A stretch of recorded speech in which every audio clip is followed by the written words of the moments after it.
Donc, quand on regarde les publications scientifiques sur l'efficacité de l'hypnose, les deux choses qui ressortent de manière très claire, c'est que l'hypnose montre de bons résultats sur la gestion du stress et de l'anxiété et des peurs et la gestion de la douleur. Et plus précisément sur les douleurs induites. C'est-à-dire que si vous allez à l'hôpital pour une opération qui s'avère être douloureuse, préparer cette opération avec de l'hypnose ou vivre une séance d'hypnose pendant l'opération, ça montre de très bons résultats. Ça demande un petit peu plus de persévérance sur des douleurs chroniques. Voilà, si j'ai constamment mal dans ma vie tous les jours et que je vais faire de l'hypnose pour apprendre à gérer cette douleur, ça va probablement nécessiter un peu plus de séances, un peu plus d'entraînement pour commencer à prendre un vrai contrôle permanent, quotidien de cette douleur.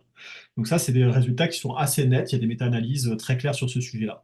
Ensuite, on ne va pas prendre toutes les possibilités d'intervention de l'hypnose, mais si je parle par exemple de la cigarette, parce que c'est un sujet qui est très relié dans l'esprit des gens à l'hypnose, l'hypnose ne montre pas forcément de meilleurs résultats qu'une autre approche thérapeutique. Et toute approche thérapeutique qu'on connaît et qu'on étudie en France sur la question de l'arrêt du tabac ne montre pas de résultats extraordinaires. Voilà, il n'y a pas de miracle dans ce domaine-là.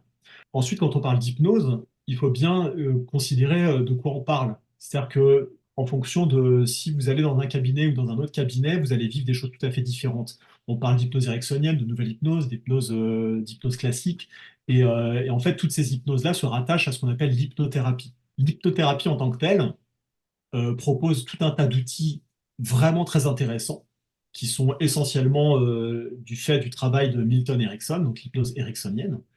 En revanche, le cadre théorique dans lequel elle s'inscrit, le cadre qui permet de faire ensuite de la thérapie, de créer du changement chez les gens, ce cadre-là, il est très léger, voire des fois complètement inexistant.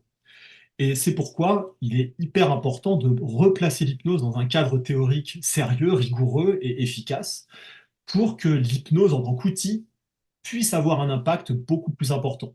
Et c'est le cas, par exemple, sur la gestion de l'anxiété et du stress. La méta-analyse dont je parlais tout à l'heure montre que l'hypnose est efficace et qu'elle est encore plus efficace quand elle est placée dans un cadre théorique, notamment rattaché à celui des TCC, les thérapies cognitives et comportementales. C'est pourquoi, chez Hypnosphère, on propose de former à ce que nous, on a appelé l'hypnose cognitive et comportementale, pour garder ce cadre théorique rigoureux. Et à ce moment-là, on peut obtenir des résultats plus intéressants, plus importants que ce qu'on peut retrouver dans les études sur ce sujet.